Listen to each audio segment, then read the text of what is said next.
Hi, my name is Mike Dillard, and this is Self-Made Man, the podcast for men who want to leave their mark on the world and create a legacy of honor, integrity, and achievement in every aspect of their lives. I'm glad you're here, and once again, it is time to forge your destiny. This week, we have an opportunity to welcome back a longtime friend of mine and one of the smartest entrepreneurs that I know, Mr. Russel Brunson. Now, for those of you who don't know Russel, he is the founder of the incredibly popular ClickFunnels platform and is the guy people like myself and Tony Robbins turn to for marketing advice.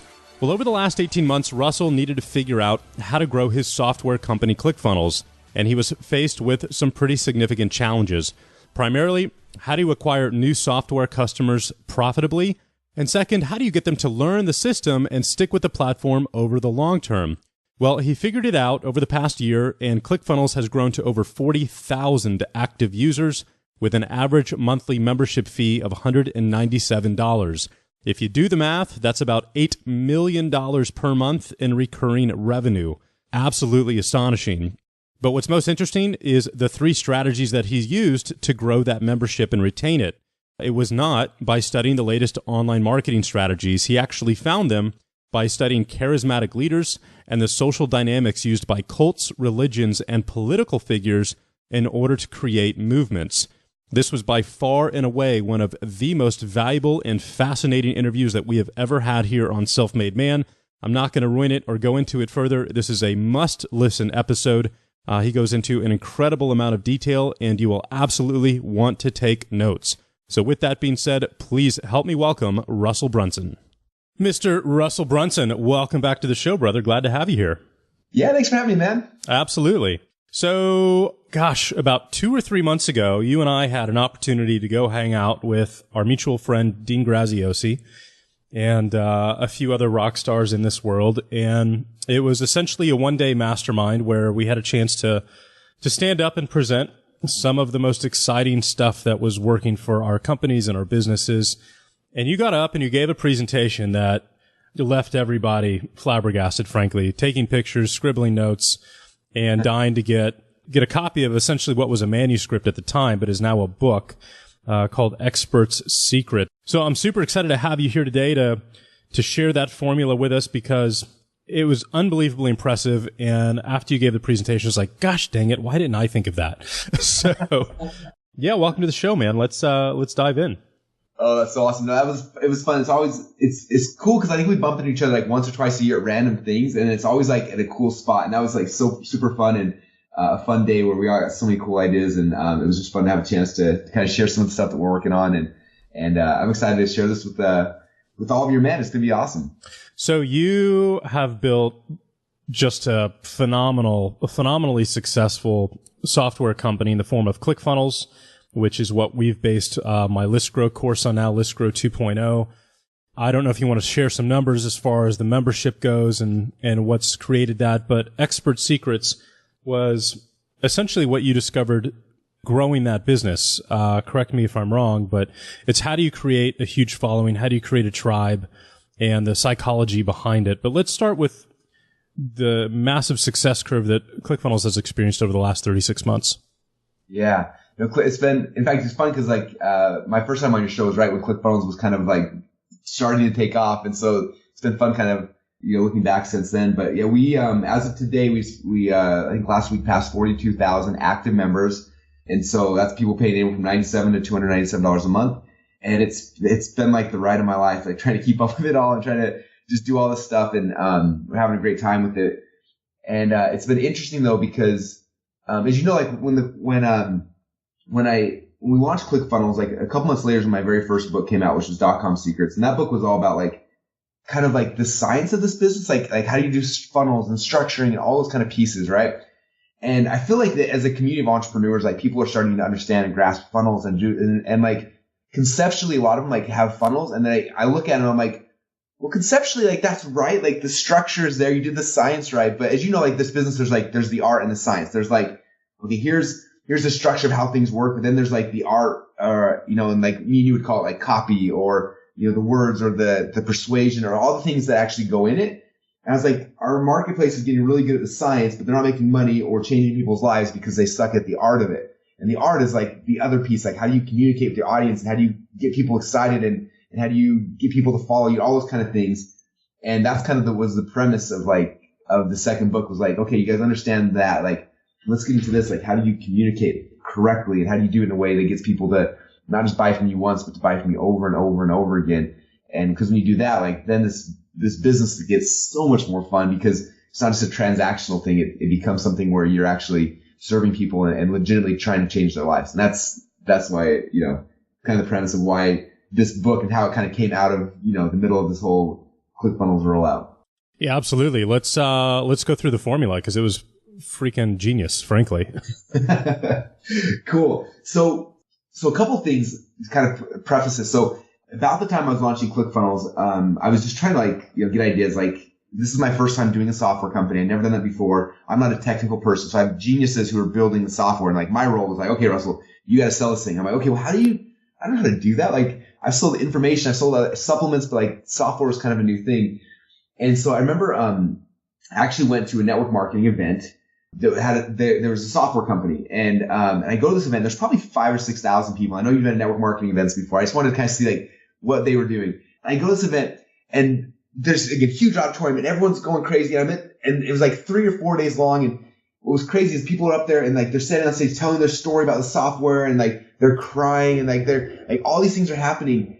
And I was like so confused, because I'm like, this is a software company, and they're not teaching the software, right? Like, they weren't doing anything other than just like everyone telling their stories. And it was like super emotional, and it was interesting. I was sitting next to one of my friends, and he looked at me, he said, do you see what's happening? And I was like, I kind of do, but I don't really get it. And he was like, they're a software company, but they're not selling software. He's like, they've created a movement. And when he said that, I was like, oh my gosh. Cause like, honestly, if you look at the software, like, it's really not that good, but people were like in tears telling their story about them using it. And like that just rang in my head over and over again. Like, they're not selling software. They've created a movement. And I was like, how do you create a movement? And so it's like, as we were launching ClickFunnels, that was like the thing that came going through my head. Like, how do you create a movement? And so I was like, well, who's created this stuff in the past? And so I started looking, initially it was like looking at businesses. And so, I think the first thing that most entrepreneurs like us go to, we look at like Steve Jobs, like, what did he do? And so I'm looking at that and looking at Apple. I'm like, okay, interesting. And then I was like, what are other companies? And then I had some friends who told me, they're like, you should read some books about like how to build cults. I'm like, what? And like, yeah, like these, like, obviously they're negative, but like they're doing some, like, they work for a reason. And so I started studying like these books on like how people build cults. And I'm like, weird. Like, it was interesting looking at like the things that they were doing to build cults, how similar to like what maybe Steve Jobs had done to build Apple. And then like I started looking at like religious movements, and I was like, the ones that had huge success, like they were doing the same things that the cults were doing. And I was looking at like political parties, and the successful candidates were doing the same things. And it didn't matter like which end of the spectrum, like super negative side of this world. Like, you look at like Hitler and the Nazi party, and what he did was almost identical to like the opposite side of the spectrum with like Christ and Christianity. And as I was looking at this, I started seeing like this pattern that like just started, like, in my mind became clear. Like, there's a pattern that every one of these movements has from the beginning of time. And it didn't matter if it was religion or politics or business, they had it. And as soon as and this, my favorite thing about patterns, as soon as you identify the pattern, then it's like you can look at it and you can try to figure out how to amplify it. So identify the pattern, and that's like the first chapter, but it's like the framework of the entire Expert Secrets book. And basically, there's 3 things like every mass movement has. So number 1, they all have like a charismatic leader, or I call it an attractive character. And it's funny because every time I share this with somebody, I always get somebody that's like, well, that's true in like your kind of business, Russell. You're selling information products, but it's not true in real businesses. I'm like, really? Well, like, I was like, what about Apple? Like, who was their charismatic leader? And like, oh, well, Steve Jobs. But like, that was a one-off. Like, okay, well, what about Tesla? Like, who's their charismatic leader? And like, oh, well, and like, I started to make 5 or 6 companies that are all happen to be like the biggest, fastest growing companies. And they're like, okay, I guess that is like a key piece of it, right? Like, we want to plug into somebody. I think Jay Abraham was one that said like human beings, like, they're silently begging to be led. Like, we want to plug into something. And so like the movements that are happening, there's that person, right? So that's number 1. Number 2 is that all of them had a future-based cause that they're taking people towards. And as I was doing the research for this, it was interesting. It was in the middle of the presidential elections, and I was writing the chapter on this and going really deep into it as I'm watching the debates. And I was looking at it, I was like interested, because all of the mass movements that were having success, they were all based on like this future-based thing. It was never talking about the present. and I'm looking at like just the candidates at the time, and it doesn't matter which side you go for. Like, this is really interesting. Like, you look at Hillary, like her campaign slogan at the time was like, Hillary, I'm with her. Like, that was the sign I saw on the screen as I'm looking here. And then you see Trump's, and his was Make America Great Again, future-based cause. And I was like, huh. And then, as we know, Trump won. And I started looking at it, like, I wonder if I go backwards in time, like if that keeps happening. So look back at like both of Obama's platforms, and his campaign slogans were all about change, like this thing happening, in the future. And the people that lost were all like, they were all future based. And I went all the way back to Washington, like, and almost every campaign slogan, the winner always was talking about a future based cause, and the loser was always talking about a present thing. Like, it was so insane. I'm not saying that's the reason why they won, but I think it's a big part of it. Like, people don't have faith in the present. They want to move towards something like the greener pastures or whatever that thing is. And so for us in ClickFunnels, I started building our movement. I'm like, well, what is it for us? Like, what's this future-based thing that people are moving towards? And at first I didn't know, but as soon as you identify the pattern, then it's like, now we can like, how do we amplify that? How do we change that? And in the book, I go through 4 or 5 things that we've done to create that future-based cause. But one of the biggest ones for us was just, we have this whole concept now inside of our community. Like, well, it depends on, like, everyone's different. Like, for you, like, you may want to funnel because you have a job you hate and you want to leave it.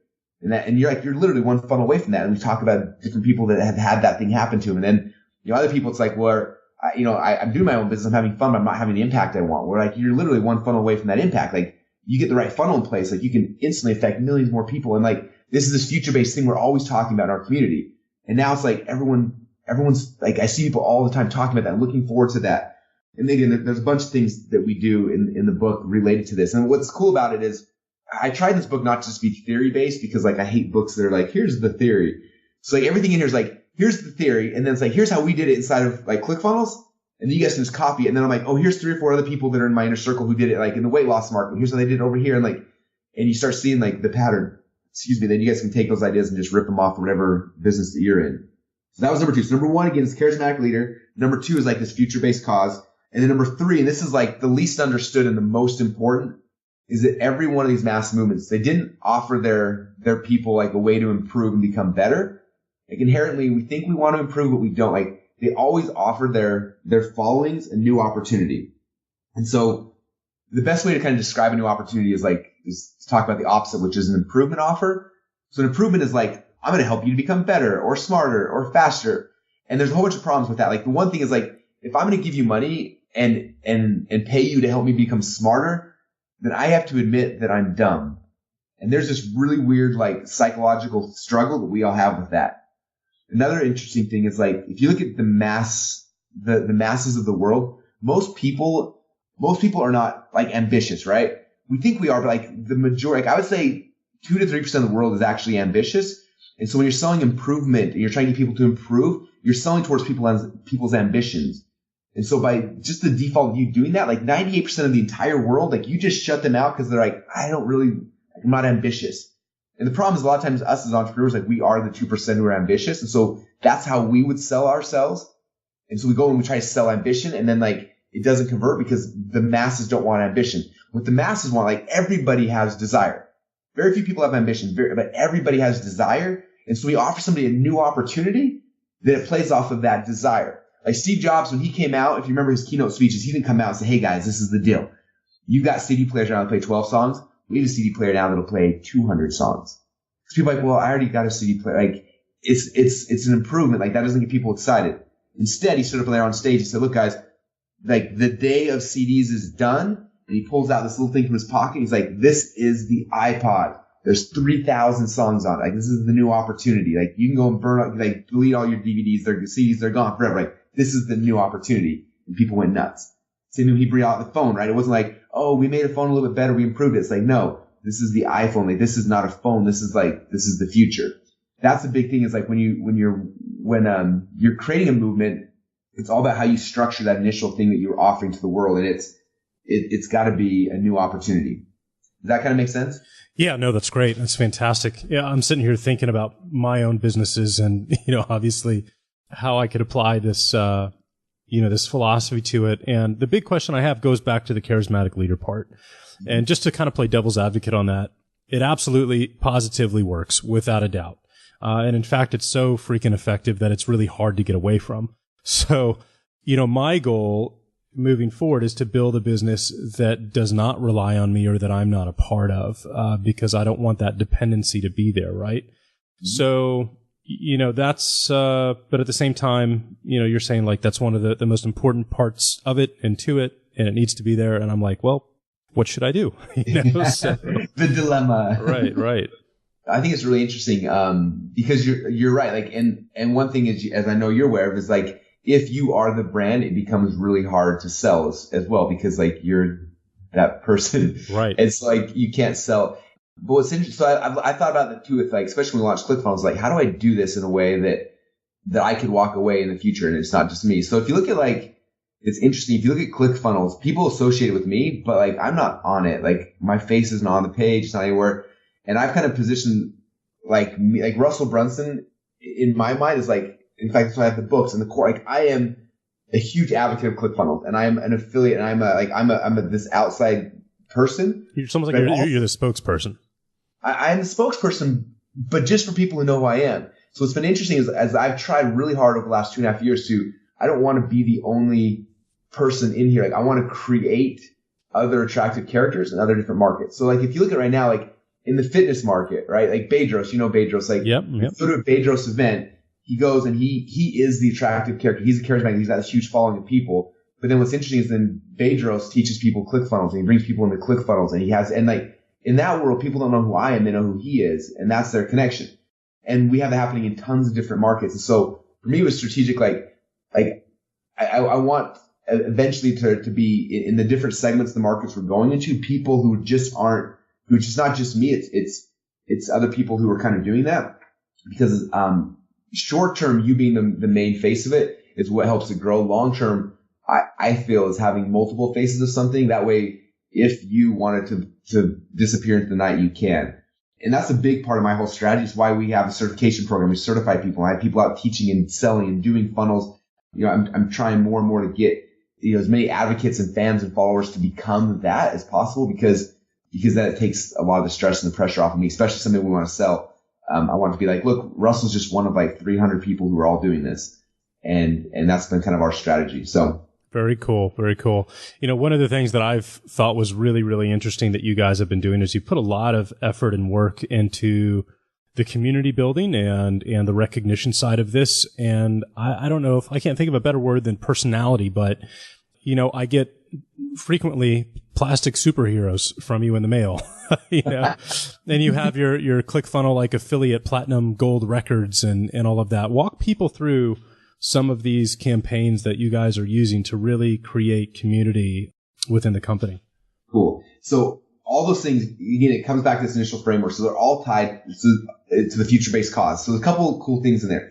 One of the concepts is in my future-based cause, like we talked about, like one funnel away. So this is like where people are going. But then inside, I want people to feel like this is their company, not Russell's company.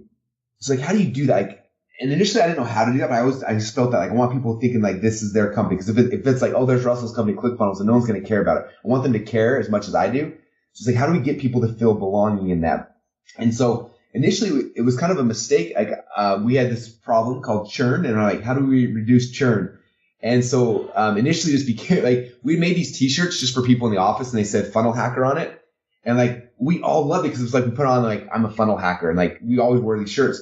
And so we had a big box of them here. And I was like, what if in our onboarding, because like the people that cancel is because they don't use ClickFunnels. So what if we said like, watch this 12-minute onboarding video, and if you do, I'll ship you a shirt. Like, I'll pay for the shipping, and you just watch the video, I'll send you a free shirt.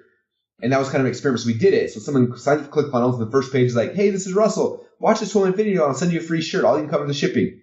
And people started doing it. And interesting, our churn like dropped. It was we had like 2 or 3 things that dropped churn. That was one of the biggest ones that dropped churn. And then we started shipping out these shirts to people. And now we're at a point where we ship out like thousands and thousands of shirts a week that say funnel hacker on it. And what's funny is we did it for a while.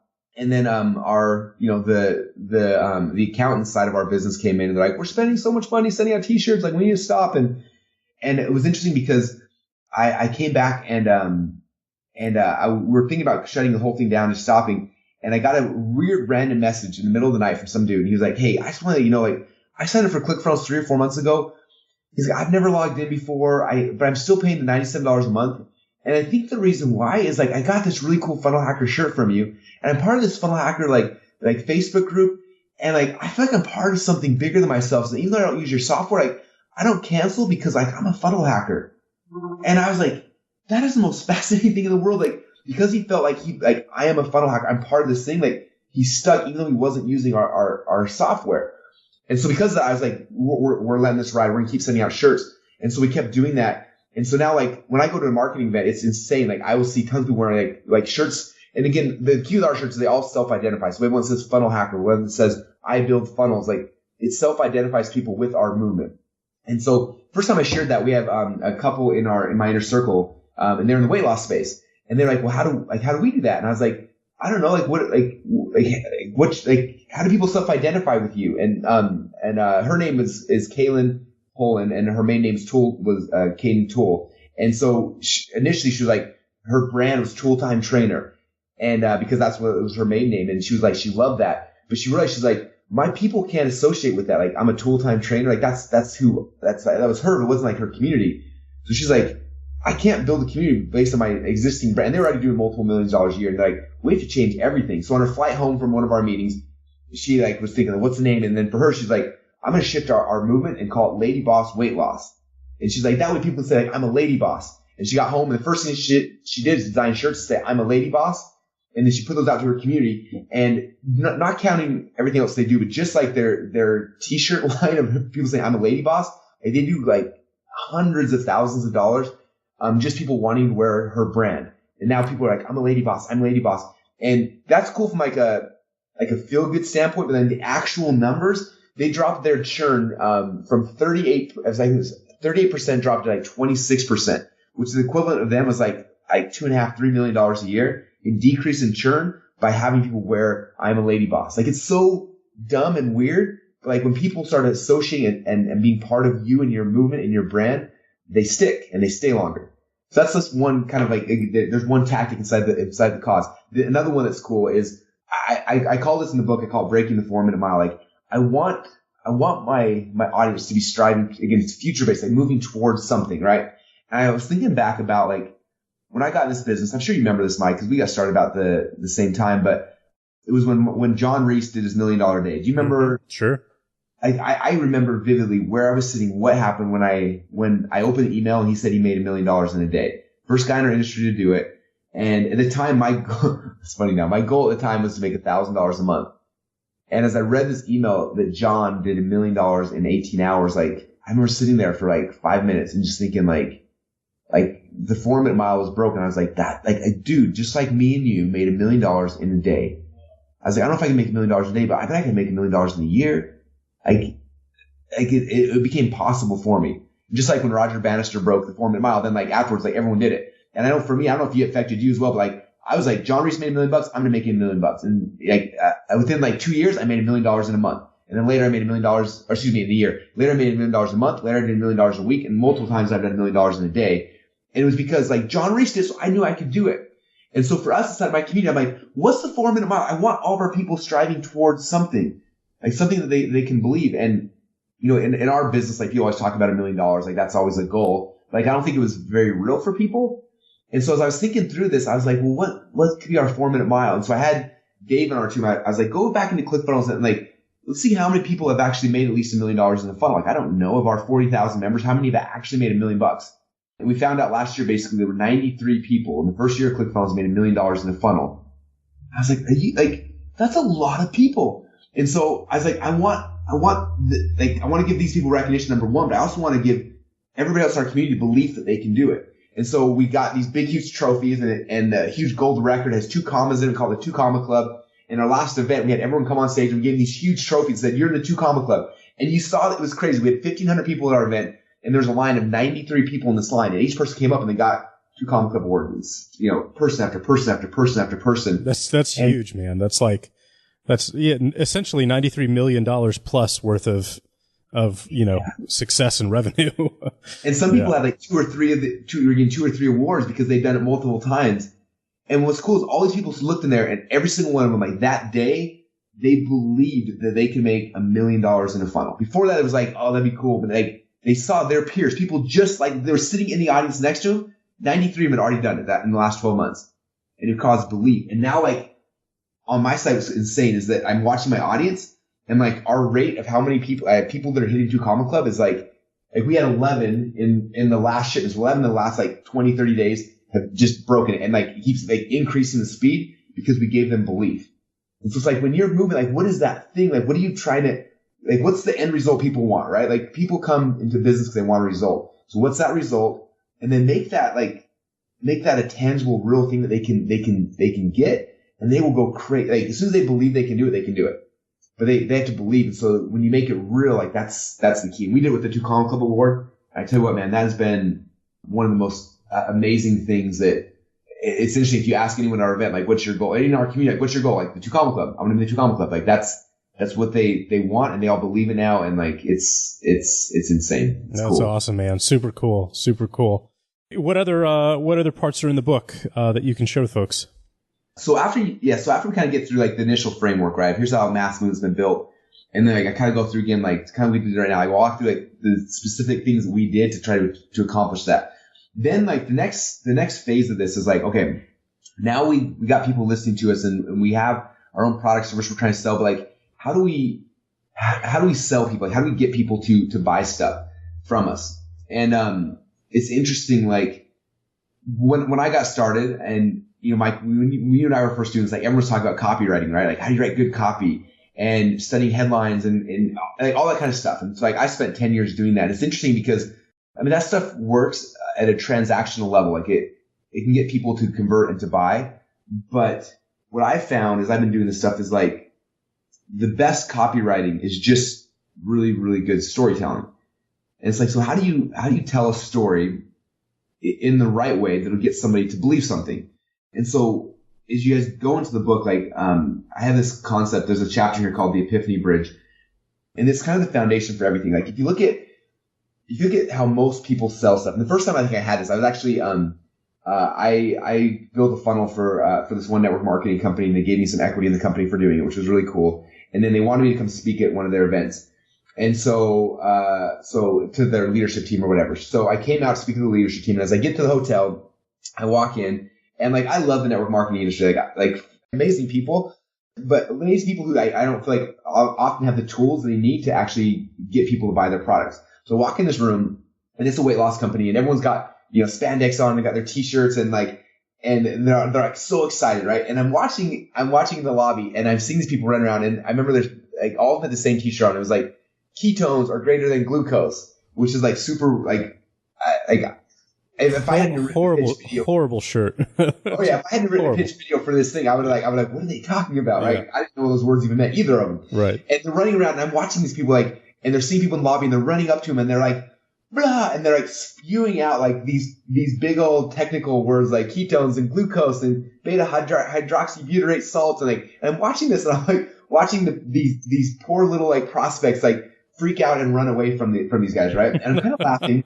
And then I go down. I'm sorry, I'm just saying, but that's like traditional, the stereotypical network marketing experience, right? So. Yeah, which is why it has such a bad negative connotation, right? Yeah. Like, and it's like, so it was comical because I'm laughing at them going through here, and I walk into this group, and it was their leadership team. So I think there was like 120 people or so in this room. And it was kind of a fun, I thought I was speaking like 4 or 5 hours later, and I was going to plan something and prepare. And as I walked through the door, it turned out I was on stage at that exact moment. And so they introduced me, and as I'm walking, I'm like, hey, what are you going to talk about? He's like, whatever you want. And I'm like, crap. So I get up there, and I get in front of the audience. I look back, and I'm looking at the sea of people who are so passionate about their product, right? And all you guys, it doesn't matter what, if it's your own product or not, like, you're passionate about your product, right? I can see it in their eyes. And then I also see like the hurt and the pain that they have in their eyes, knowing that like every time they try to share their message with other people, like people run away and they get scared and they get nervous. And I'm sitting there, and I was like, I know what's wrong. And so I drew this little stick figure on the board, and I said, this right here, this was all of you guys before you were introduced to this opportunity. Okay. And you were living a normal everyday life. Like everything was fine. And I asked them, do you guys remember what life was like before you became an entrepreneur? Like everything was fine. You woke up in the morning, you watched TV, you went to school, you went to whatever. Like life was just kind of normal. Then something happened to you that totally screwed you up, right? In a good way. Like something like for me, like it was like when I learned I could sell stuff online, like I had this epiphany and it was like, holy crap, like this is the future. For everyone that was in that room, it was like weight loss. I'm like, something happened where you took this product and you had an experience, like something amazing happened, right? I'm like, do you just remember that experience? Like, what was it for you? If you're ever listening to the podcast, think about it. For whatever business you're in, what was that thing that happened to you? Because something happened where you were like, this is like this is the key. Like for the rest of my life, I don't want to do anything else besides this, right? It happened to all of us, especially entrepreneurs. Like we always have that moment. And then what happens, the worst thing happens is that we have that moment and then we get excited and we're like, oh my gosh, I got to figure this stuff out. And then you start studying and learning and you start geeking out. You read all the blogs and the podcasts and you learn the terminology and you learn all the techie stuff, right? And you like store all this stuff in your brain. And then, and logically you convince yourself that this is the greatest thing in the world. And then you see your prospect and you're like, oh my gosh, this is the person. If they knew all this stuff that I now know, they would get involved because like there's so much proof behind what I'm doing. And then you see them in the lobby and you jump on them and you start spewing out all the techno babble you've been storing up, all the logic you have now convinced yourself of. You try to convince them with that logic. And that's why it freaks people out because there's not a single person on planet Earth that's ever bought something logically, ever. Okay? They rationalize things logically, and they justify them logically, but they buy things emotionally. Okay? Like you didn't get into that thing that nobody came to you and logically convinced you that ketones, for these guys, like ketones was the greatest thing in the world. What happened is somebody gave you this thing, you drank it and it felt good. Or you saw somebody who was overweight and then they lost a bunch of weight that you knew and like you wanted that. Like there was some experience that happened that gave you an emotional connection. And then you went and you geeked out and you learned all the techno babble and all the nerdy stuff.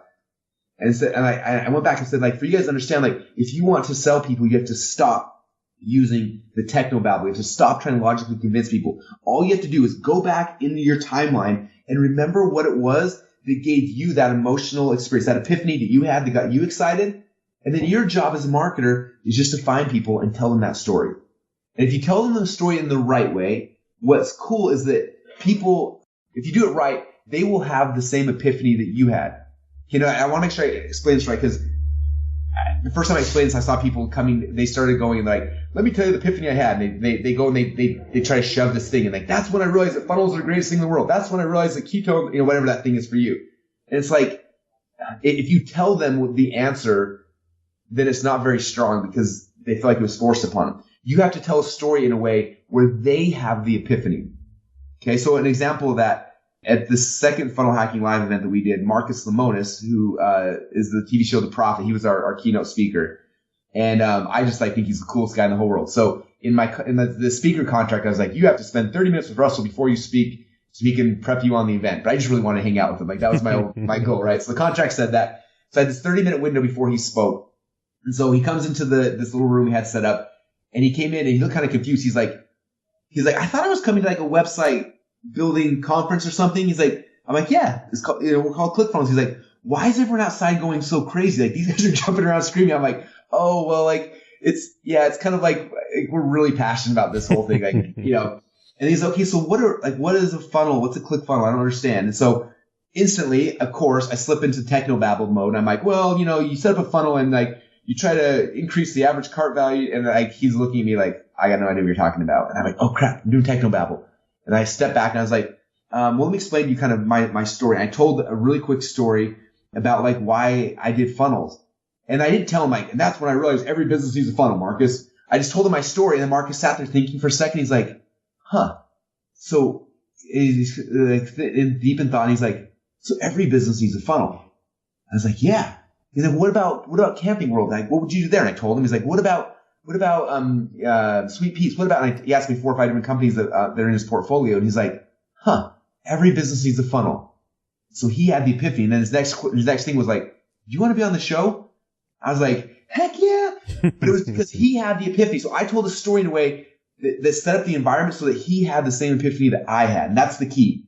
Because then it's his idea, not mine.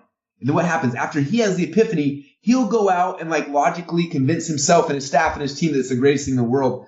I don't have to do that. And so the last half of the book is really that, like understanding like that's how you sell something. Like I don't sell you anything by like being a slick salesman or even, I mean, if you look at really good copywriting, it's really good storytelling, right? I tell a story in a way that gets you to have the same epiphany I had. And if you have that, then you'll go and you'll sell yourself on afterwards. And so that's the Epiphany Bridge. And what's cool is when I first got that, like I understood it and I told a lot of stories, but I didn't know like what was the process. And it was interesting. I had a chance to meet a guy named Michael Haig, who he's done a couple courses that called the Hero's Two Journeys. And he actually works in Hollywood as a screenwriting consultant. Is that I don't know if that's the right term for it. But he's like best friends with like Will Smith and all these guys. It's like when they have a screenplay they want to write, they come to Michael and they're like, okay, does it fit inside the Hero's Two Journeys? And if you look at pretty much every successful movie or play from the beginning of time till today, they all follow the exact same story structure. It's really fascinating. And as you watch it, it's like, he was showing me, he's like, if you look at the screenplays from like Titanic or Rocky or Terminator or Avatar, whatever, like all of them, he's like, you look at it and like on page 23 in the script is when this happens to the hero, and then page 36 is when this, and like they all follow the exact same storyline. And he showed me that whole thing, and I was like, oh my gosh, like that's the key to story. And so I actually had him come to one of our events, and he spent a day and a half teaching Hero's Two Journeys. And I was like flipping out, so excited. And I was like, all right, Michael, how do people like me who want to sell stuff, how do we use this?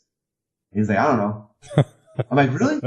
He's like, no, but if you figure it out, let me know. And I was like, crap, because like this is the key. Like every good story since the beginning of time, like that's what it is. And so anyway, it's kind of funny. In the book, I have a chapter called The Hero's Two Journeys, and I took everything that Michael taught in a day and a half of my event, and I if you ever read my books, I doodle everything out. So I doodled it out into a graph, and I was like, that's what he's talking about. Like there it is. But I was like, that's a complex thing. Like that's how you tell a story in a 2.5, 3 hour period, like a movie. How do we as storytellers, what's the framework we want to tell that story? The Hero's Two Journeys.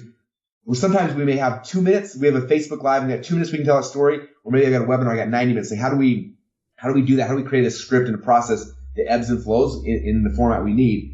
And so I spent the next 18 months writing and rewriting and testing to the point where we got this script that's like, this is how you tell the Hero's Two Journeys, how you tell your Epiphany Bridge story, and you can do it in a really fast or really short period of time.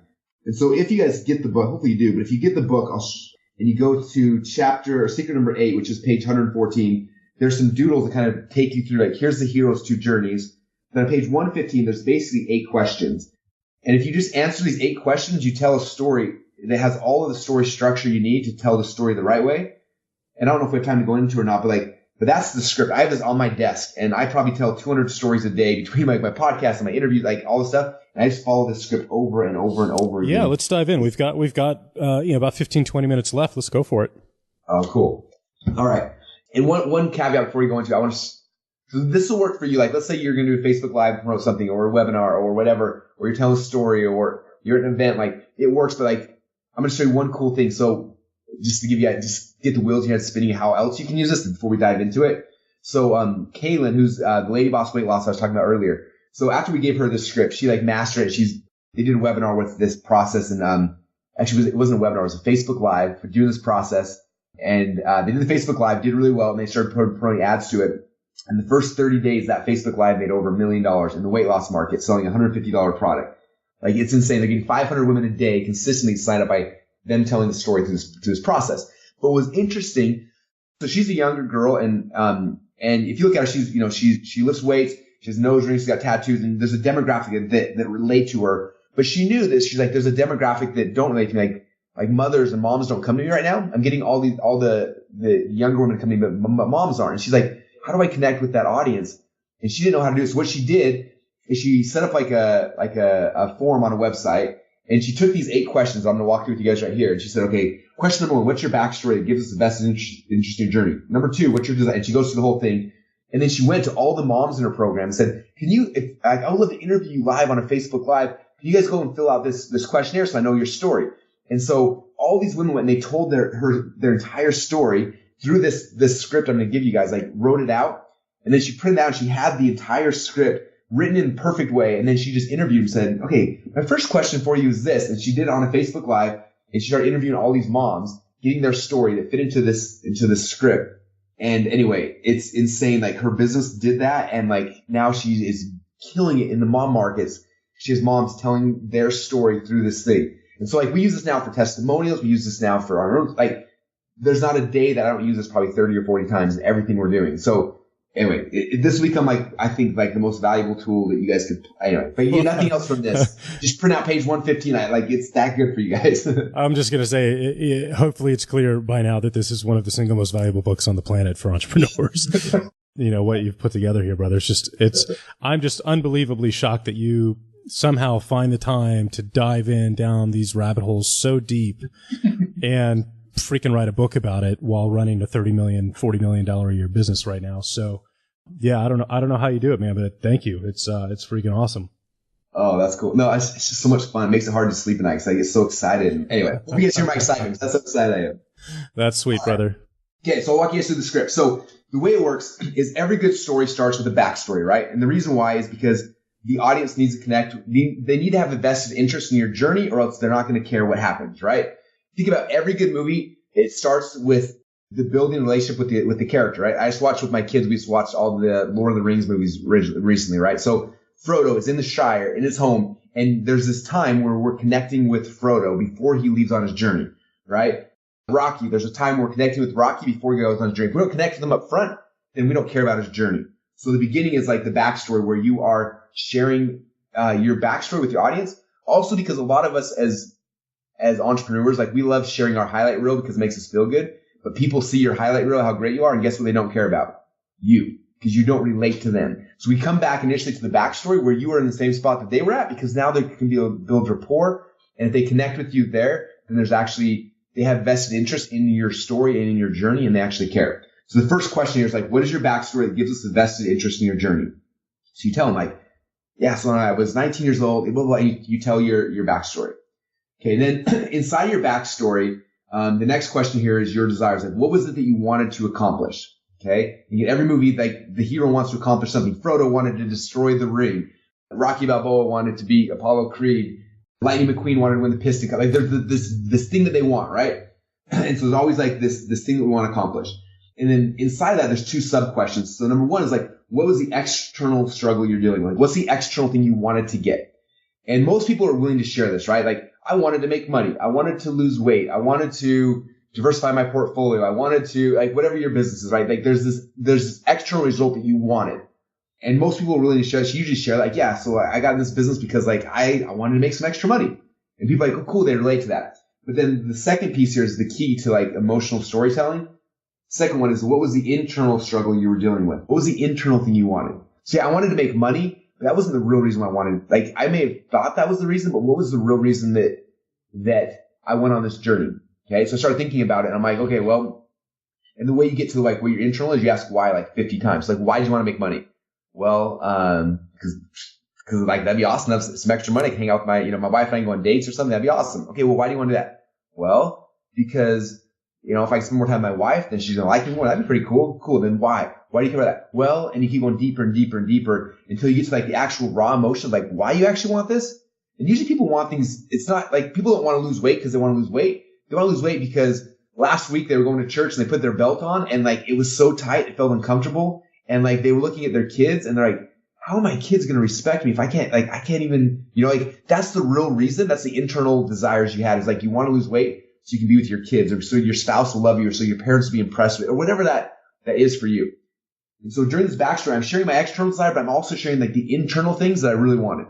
And when you do that, a couple things. First off, you become vulnerable and it's really awkward at first, but your audience that's listening to you, they have the same external desire, but they really want the same things that you want internally. And when you're willing to share, like, here's the reasons why I was really going on this journey, what happens is like people connect. Like that's where you get the initial connection. Like, God, I want my dad to love me too.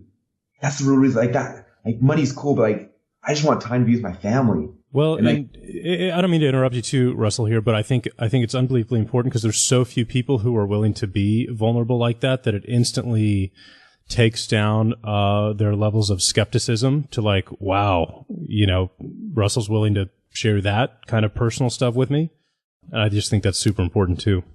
It's like the key. The difference between like a good story and like a great story is your willingness to be vulnerable and share that. Yeah, because no one talks about it. No one's willing to do that. When you do that, they're like, wow.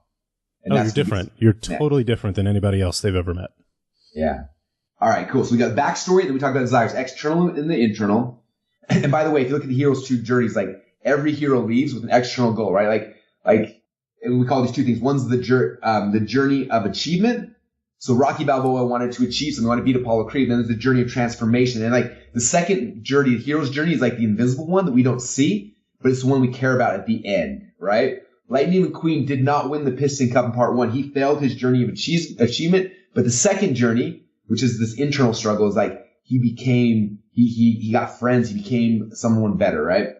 And so initially during this thing, we're talking about the external and the internal because this is us setting up the hero's two journeys of where we're actually going in the story. Okay. So now the backstory, at the end of the backstory, now like we have this thing we want, this result. We want to lose weight, make money, whatever it is, right? Frodo needed to destroy the ring. Like, and what happens in every good story is like the hero has to physically leave the location that they're at, right? Frodo had to leave the Shire, like whatever movie you want to plug and think about, like the hero always leaves. And so for you, it's like you were in this situation and you hit a wall. Okay, typically if you come back to what we talked about, the initial framework of the mass movements, right? The opportunity that you were currently in to get your result, you hit a wall with it. So if you're in weight loss, I was in the Atkins diet and I hit a wall. I could not progress. I hit this wall. And so the next question, number 3 is, what was the wall or the problem that you hit within your current opportunity that started you on this new journey? So I got so frustrated, like trying to make money in this way. I hated my job so bad. Like whatever the current wall that you hit, that you're in, that you hit this thing and you hit that wall, and it's like, I have to leave. I have to go somewhere else to figure out the answer to this thing, right? And so you leave on this journey. So that's question number 3. Question number 4 then is, what was the epiphany you experienced and the new opportunity you discovered?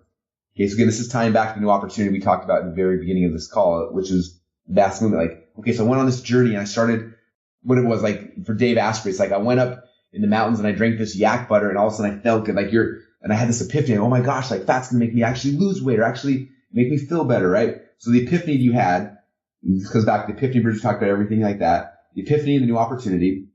And then after that, then it's like, okay, I had this epiphany. Like, what if I could actually generate leads online? What if it was a funnel? What if, whatever your epiphany is. And then you transition to like, hey, now I had this epiphany. This was the new opportunity. This was the thing I thought it was going to be. Then you transition to the plan. So like, what was the plan? All right. So I decided I'm going to go try this thing out. I'm going to see how it works. And you go on this plan. You map out the plan. You kind of take him through the journey of this thing as you're trying to achieve the end goal. And then one thing Michael Haig talked a lot about in Hero's True Journey is like, a story without conflict is boring. People don't engage. So it's like, as you were executing this plan, like, share the conflicts you had, share the failures. That again is what makes people have a vested interest in this story. So what was the conflict you were experiencing along the way?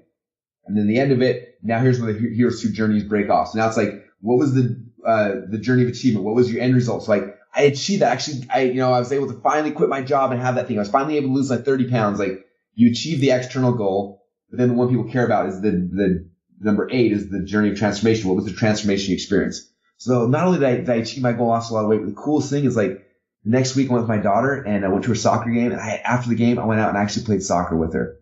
And like, it was the coolest thing to be able to connect with my daughter in this cool way that I wasn't able to do before because I was so unhealthy, right? And that ties back to the internal desire we talked about earlier. And so that's it. So the backstory, your desires, external, internal, then you hit a wall. From the wall, you left on this journey and you had an epiphany. You found this new opportunity. You figured out a plan. You went through the plan. You had some conflict along the way. And eventually you achieved something, but you transformed in the process. You were able to achieve both your external and your internal desires. And that's the Epiphany Bridge script. So let me pick your brain on this, right? Because if you're going to, let's just say, write a sales webinar based on this framework, this could essentially be compacted down into as little as 10 or 15 minutes. Yep. At which point, it sounds like the end of that framework, the next transition stage would be then to transition into all about the audience, right? And going from your story and I, me, my to, you. Because that's going to be a concern. That's a huge trap that people fall into. I still have to consciously make sure that I don't do it these days, which is, you keep hearing, sell by telling a story. And if it's a story about, your previous history and what you just went over, it's really easy to get sucked into you being at the center of all of it. And at some point you have to transition it to where the audience is the sole focus of it. So when do you do that? What are your thoughts on that? Yeah. So that's an awesome question. So after in the book, we go through the storytelling, then we transition to how I do my presentations. I call it the perfect webinar, but it works in any situation. So if you look at that, there's 4 stories we tell inside the perfect webinar. Number 1 is your origin story. So that's what we talked about right now. Like, what was the thing that gave you that initial epiphany, got you excited? And if you do the origin story right, a lot of times that's all people need to then follow you, buy your thing, whatever it is. But what generally happens is after you tell your epiphany bridge story, your initial one, your origin story, people get excited, but then all of a sudden all the fears start coming, right? And there's 3 fears that come up in people's mind to keep them from buying. The first is like their fears and their false beliefs about this new opportunity you're giving to them, right? Number 2 then is like their fears about and their false beliefs about their ability to actually execute on that thing. And then number 3 are like the external things that they think might keep them back from success. So I do my presentations. I lead with my initial origin story. I tell them that, and I come down and say, okay, now I'm going to break down 3 things. Number 1 is a lot of you guys right now are excited, but you're like, well, how's funnels going to work for me? Like I have this kind of like whatever the thing is, right? So, and I go into that and I start directly talking about their false beliefs about this thing that I'm trying to share with them. And then I go and I try to tell a story that helps them to break that false belief.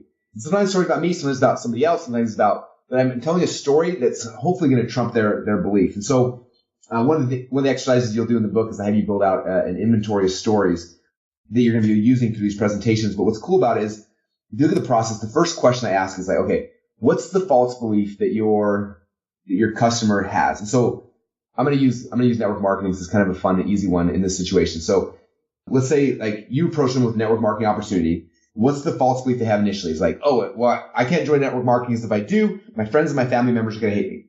Okay, that's a false belief someone might have. So then you got to say, okay, here's the false belief. And my next question then is, what was the experience they probably had that gave them that false belief? So I think through, okay, what was the experience they had? Well, they probably joined a network marketing company in the past maybe, and they started calling, their friends and family people on their cell phone, and they had really bad experience. And so they quit. In their mind, they're like, oh, I don't want to do this. That was really, really bad. Or maybe like their sister joined one and their sister started calling them every single day trying to sign them up. And they're like, they just had a bad experience, right? My question was, what's the false belief they have? And then what was the experience that they had that gave them that false belief? So I try to think about that. And then I shift like, okay, so what's the story that they're telling themselves? So the story they're telling themselves is that if I was to join a network marketing program, even if I could make money, I'm going to offend a lot of people along the way. It's going to be painful. And it's just not worth it to me. So that's their story. Okay. So as soon as I know like this is the story that people have inside their head, my job now in the webinar or the presentation or whatever it is to give them a new story. But I have to replace their false beliefs with the actual truth. And so I might come back and say, man, like it's interesting. A lot of people get into network marketing and they think that they gotta talk to their friends, their family members. And it's interesting. I thought the same thing. In fact, I tried 2 different programs and I quit because I hated it. But then guess what? I met this guy and I jump into backstory, right? I met this guy. His name's Mike Dillard, and he came out with this book. It was called Magnetic Sponsoring. And I was like, I don't want to do this again, but maybe there's something there. So I read the book, and in there he talked about the fact that I don't have to actually go and talk to my friends and family. I can actually set up a website and then find people who are interested, and I could drive them to it, and then they'll give me their information. Then I just talk to people who actually are interested. And I was like, wait, you're saying if I did this, I don't have to talk to any of my friends and my family members? And like, yeah, that's what he said. So when I tried it, and I tell this whole story now, and when I get done with this story, at the end of it, they're like, if I do a good job of it, it's like, I want them to have the epiphany like, wow, I don't have to talk to my friends and family members. Like Russell read Mike's book and that's what he learned. And like, if that's true for me too, and they have this new epiphany, all of a sudden that new epiphany, like it replaces the false belief pattern and it becomes their new belief. And like, that's my goal in stories is like, I'm always trying to figure out what's the false belief they have that's holding them back from moving forward with me. And then what was the thing that happened to like the experience they had that made them believe that? It's because of what's their story. And then like, what story do I have? Like, why don't I believe that? There's something that happened in my life that's the reason why I don't believe that. So I just got to tell them that story. And if I do a good job of it, then that story will become their new story. And then their old false belief is gone. And the new like, actual empowering belief becomes their new belief pattern. And that's kind of the goal of it. Yeah, that's awesome, man. I've gone through your webinar training and it's just absolutely fantastic. I can't believe you crammed all of this into one book. Yeah, it's a lot of work. It is literally on my desk. I've made myself, essentially I've pledged to myself that I have to finish a book that I start before I start a new one. And right now I'm finishing up one, and then yours is next on line. But that's super exciting, brother. So where can people go to get a copy of it? Yeah, so we are doing a cool promotion right now where you guys get free copies if you just go to expertsecrets.com. I think you cover like $7.95 shipping handling in the US or $12 international, and then we ship it out to you. And yeah, like it's I just want you guys to know it's not like a lot of books you read, especially in our market, that's like you read it, it's a big sales pitch for something. Like that's not what this is. This is 18 months of my life putting in everything that we've been doing to grow a company from 0 customers to 41,000. And it's the process and the path, I believe, to sell anything really effectively. And I just wanted to share with everybody. I hope you guys get it and you study it and you learn it, because it'll have a big impact on a couple of things. First off, like I believe I honestly believe, it's why I wrote, like I believe it'll change people's lives, but like more importantly is it'll give you guys who get it the ability to change other people's lives. And that's the key. I don't know what you might, but like my own successes are cool. Like I celebrate. It's like, yay, we did really good. But like when somebody you affect and you help has that and it changes their lives, like that's like a million times better. And that's what this book's all about. It's helping you to like have the tools you need, become an expert so you can influence other people and you can change their lives through the products and the services you have. Absolutely. That's what absolutely. You know, I remember at my first office that I ever had back actually in the magnetic days, you know, every time we'd get a testimonial and we'd print it and frame it and put it on the wall, and we literally had, you know, close to 100 framed testimonials on the wall just to remind us every single day, you know, when we walked in, why we were doing what we were doing. And it's just awesome, brother. Well, you're making a huge impact. Holy smokes.